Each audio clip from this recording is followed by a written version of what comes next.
देवेंद्र जी। राधे राधे। राधे राधे महाराज जी।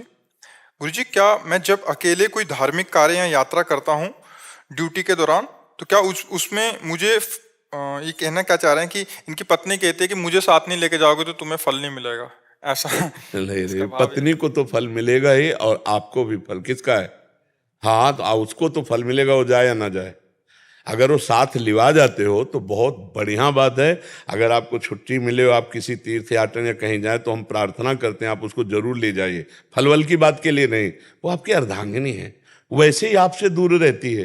तो कम से कम जब कभी ऐसा अवसर मिले, अगर उसे साथ आप दर्शन के लिए ले जाएंगे, उसको सुख मिलेगा, उसको आपके सानिध्य का सुख मिलेगा। और फल की बात तो जो आप करेंगे, आपने पाणी ग्रहण लिया है, वो अर्धांगिनी आधे फल का अधिकारी अपने आप है। वो अगर जाए रुचि तो अच्छी बात, और ना भी जाए तो उसे आधा फल मिलेगा। तो आपको फल तो मिलेगा ही, पर अर्धांगिनी वो उसको जरूर मिलेगा। मेरा इसी से इनके प्रश्न से जुड़ा हुआ था। जी जी। मुझे ऐसा लगता है कि पत्नी के कर्म से आदमी ठीक रास्ते पर आ जाता है, ठीक रहता है। दोनों का देखो, पहिया दोनों जो गाड़ी के हैं वो अपना अपना अधिकार सही रखते हैं। अगर एक भी पहिया छोटा बड़ा हो जाए तो हमें लगता है गाड़ी का बैलेंस बिगड़ जाएगा। पति और पत्नी दोनों का योग गृहस्थी चलाने में बहुत जोर का है। कभी कभी ऐसा होता है कि पति की स्वाभाविक प्रवृत्तियां सांसारिक होती हैं, पत्नी भक्तिमान होती है, तो उसके प्रभाव से पति सुधर जाता है। कभी कभी ऐसा होता है पत्नी की प्रवृत्तियां सांसारिक होती हैं, पति भक्त होता है, तो उसके स्वभाव से सुधर जाता है। दोनों एक दूसरे के पूरक हैं। ऐसा कभी नहीं पाया गया कि एक ही दूसरे की पूरक हुई, दूसरा एक की पूरक नहीं हुआ, ऐसा नहीं है। दोनों एक दूसरे के पूरक है। क्योंकि सृष्टि में जब आप देखेंगे तो बहुत से ऐसे लोग मिलेंगे जिनकी पत्नी का स्वभाव पति के स्वभाव से बदला है। कई ऐसी पत्नियां हैं जो अपने बिगड़ैल पतियों के व्यसन आदि छुड़वाकर उनको भक्ति मार्ग में बढ़ाया। तो हमें लगता है दोनों पूरक हैं, दोनों एक दूसरे के पूरक है।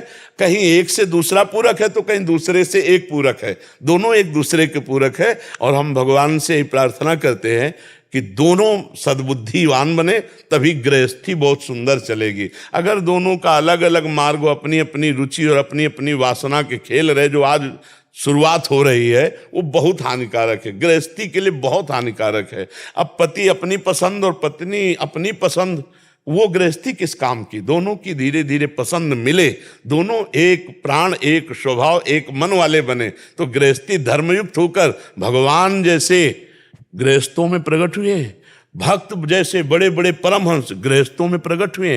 वो गृहस्थी धन्य है जिनके यहाँ भगवत भक्ति हो रही है, जिनके यहाँ महाभागवत संतजन पधारते हैं, चाहे पुत्र रूप में या अतिथि रूप में। जीवन धन्य है उनका। और वो गृहस्थी क्या कि घर गए और कलह अशांति शुरू, वो तो नरक समझो गृहस्थी। और आजकल के जो बच्चे हैं वो इसी स्वभाव से युक्त हो रहे हैं। जो गर्लफ्रेंड बॉयफ्रेंड ब्रेकअप और फिर दूसरा बॉयफ्रेंड गर्लफ्रेंड, इनके स्वभाव क्या होंगे? बहुत चंचल, इंद्रियों के बहुत गलत संस्कार पड़ रहे हैं। ऐसे ही अलग अलग ये गंदे बेविचार करने वाली प्रवृत्ति पति पत्नी में आसक्ति नहीं हो पाएगी, उनका जीवन बड़ा खतरनाक होगा। तो इसलिए हमें लगता है हमारी समाज में ये जो बाहरी दोष आ गए हैं, बाहर के विलासिता के, ये लिव इन रिलेशन, ये जैसे बहुत गंदे आचरण वाली बातें हैं। पहले होता था कि माता पिता बच्ची को पवित्र बच्चे को ब्याह संस्कार पाणी ग्रहण, वो आजीवन निर्वाह करते थे। एक दूसरे की कमियों को समाहित करके सहन करके आजीवन निर्वाह करते थे। यहाँ तो लव मैरिज होता है, अगले महीने में या साल में वो हो गया डिवोर्स। हाँ, वो कहते हैं प्रेम विवाह।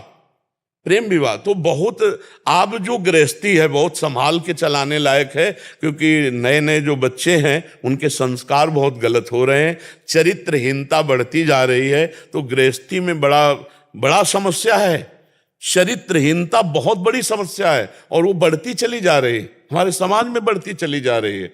ये मतलब कभी कभी हम इस बात से बहुत दुखी होते हैं कि हमारे समाज में चरित्रहीनता बढ़ती चली जा रही है। एक उसमें हमने पढ़ा था, हमें ज़्यादा अंग्रेजी तो आती नहीं, उसमें पढ़ा था कि अगर रुपया चला गया तो कुछ नहीं गया। Money is loss, nothing loss is loss, और health is loss, something is loss, और character is loss, everything loss.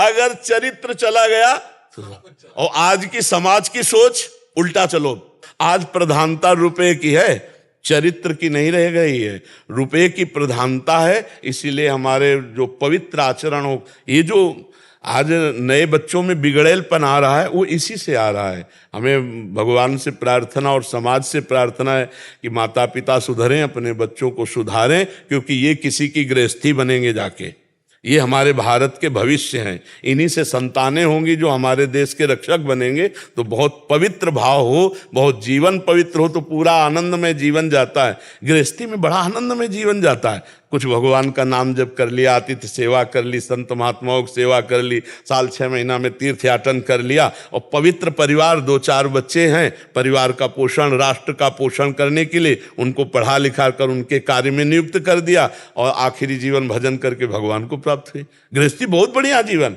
विरक्ति जीवन तो खुले मैदान का युद्ध है पूरे जीवन।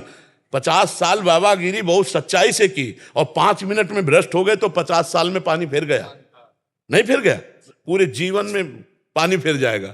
तो गृहस्थी धर्म से भजन करते हुए भगवत प्राप्ति सरल है, और बाबा जी बनकर भजन करके बहुत कठिन है, बहुत कठिन है। 1-2 साल मन को मार के, पूरे जीवन मन को मार के रहना है। कोई मनोरंजन संसार का नहीं है, कोई अपना नहीं, भगवान के सिवा कोई अपना नहीं। कैसा है जीवन? वो तो मतलब जब प्रकाश होता है तो आप लोगों को लगता है कि यार क्या मस्ती है बाबागिरी। पीछे का जीवन देखो, बाबा जी का जो जीवन असलियत में व्यतीत होता है वो जीवन बिल्कुल तलवार की धार का होता है। 1 मिनट चूक हो गई तो पूरा जीवन बर्बाद हो गया। ये खेल है बाबागिरी। 1 मिनट अगर चूक हुई तो पूरा जीवन बर्बाद हो गया।